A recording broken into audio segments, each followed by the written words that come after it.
je suis émue.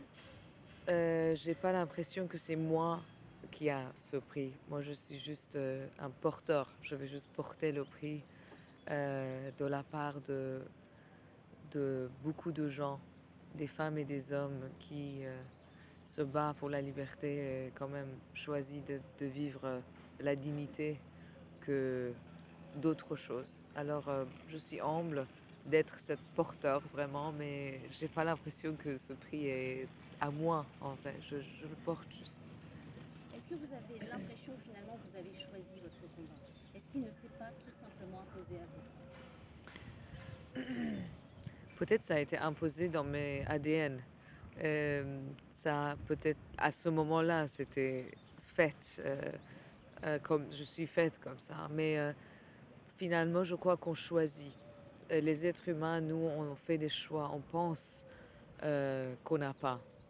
On choisit des fois d'être, la victime de la conviction et de la victime de la vie, mais en vrai, tout ce qu'on fait, c'est notre choix. Sauf quand, ça devient, dans les régimes justement dictatorial où, on va être mort ou se met en prison ou même ça, c'est un choix. Alors oui, c'est mon pur choix de pas se taire. Je peux pas me taire. Je dois, parler et c'est ça, quand même, c'était dans mon éducation. Mon père, il disait toujours: «On est les soldats de cinéma» et les acteurs, les artistes en général, on a une responsabilité énorme parce que, hem, l'âme de la société, c'est l'art et culture. L'âme et l'essence de chaque nation, c'est l'art et culture et nous, on on nourrit cette âme et cette culture. Alors on doit être responsable et servir justement, l'inspirer, donner l'espoir. Comment vous résumeriez en quelques mots votre combat? C'est quoi votre combat aujourd'hui? Heu, c'est dur parce que quand on dit combat, peut-être que pour moi c'était la vie.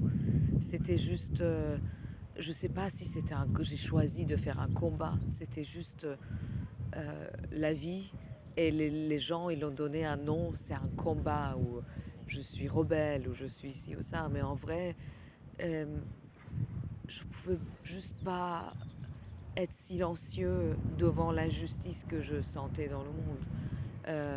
dans le monde d'abord. Parce que mon combat a commencé avec, les trucs écologiques en Iran. C'est tout ce que je faisais, tout ce que j'ai essayé de créer en Iran quand j'étais en Iran et quand j'ai quitté l'Iran, ça c'est devenu autre chose parce que je vivais en exil et je suis devenue quelque chose malgré moi. Moi, j'étais juste une actrice qui a quitté son pays, mais tout ce que je faisais, c'est devenu politique. Mais c'était pas du tout politique, j'étais juste une actrice qui jouait sans voile, mais sans voile était un acte de rébellion et tout ça. Mais ça demandait beaucoup de choix, beaucoup de courage, je peux dire. Je dois donner, ça à moi-même, mais je pouvais pas faire autrement. Mais je peux pas être silencieux devant l'injustice, devant inégalité. Parlez-nous L des femmes iraniennes aujourd'hui. Les femmes iraniennes, moi je crois aujourd'hui quand on parle des femmes iraniennes, on parle de toutes les femmes du monde. Quand on parle de la femme, on parle aussi de l'homme. On parle de droits de femme, c'est de droits de l'homme, c'est humanité. Si on se bat et on parle des femmes en Iran, on parle aussi des femmes en France. Judith Godrèche, elle parle aussi des femmes aux États-Unis, qu'en Philippines, ou Thaïlande. Le combat n'est pas régional, c'est pas national, c'est international, c'est global, c'est Universelle. universel justement. Oui, merci beaucoup. C'est pour ça que je dis, nous, on se bat pour une chose et c'est liberté et l'égalité et les femmes en Iran, peut-être c'est une fleur parce qu'il vit dans un environnement très, très brutal et violent et c'est évident. C'est, évident et c'est au-delà, pareil que les femmes en Afghanistan. Mais ce que aussi une femme peut vivre en France aussi, ça peut être terrible. Dans la violence domestique chez elle. Alors, c'est pareil, on se bat pour les droits de l'homme, justement. Vous nous avez parlé d'exil, et quelqu'un qui connaît l'exil maintenant, c'est Mohamed Rassoulaf. Qu'est-ce que vous pouvez en dire? Il va monter les marches, il est à Cannes, il va monter les marches à vos côtés tout à l'heure. C'est un moment très fort symboliquement. Ah, connaître exil, je crois, c'est pour ça que je suis là et je veux être là. Je veux marcher à côté de lui. Euh, L'exil, son exil, ça vient de commencer. C'est comme on dirait un enfant qui est né. Et est-ce que cet enfant, il connaît la vie? Non, il vient d'être né. Mohamed, il vient d'atterrir dans le monde d'exil, dans la blessure, cette blessure. Il vient de le recevoir. Le déracinement. Le déracinement est ce qui va jamais guérir, vraiment se guérir en lui et en nous tous. Euh, et je suis là comme on était tous là pour l'un et l'autre. On dirait un pont et chacun passe le pont et nous on est tous ce côté-là en disant ça va être difficile mais ça va aller. Regarde, nous on est toujours vivants. On est rempli des cicatrices et blessures, mais tu vas y arriver. Et je dis toujours, peut-être que la vie en Iran, il n'y a pas de longueur, mais il y a de largeur. Je dis toujours que quand on vit en exil et on vient de ce côté-là, la largeur est éternelle, mais longueur est éternelle, mais largeur, c'est tout serré. Vraiment, on a du mal à avancer. Là, il Et doit le chemin prendre peut être grand, il peut être long. et il peut être très lent. Imaginez ce qu'il doit vivre là.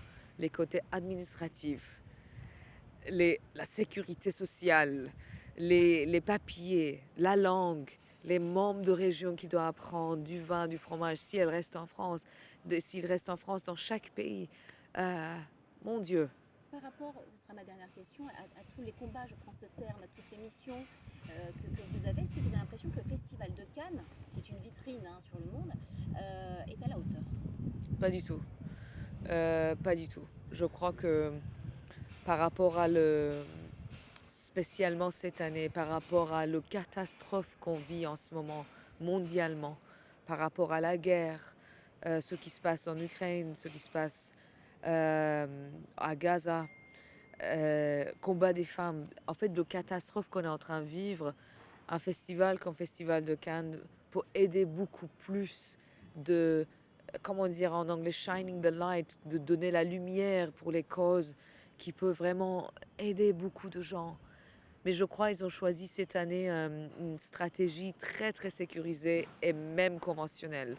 Et de s'éloigner de ce côté politique, ce que je comprends parce qu'à un moment donné, cinéma aussi, c'est juste cinéma.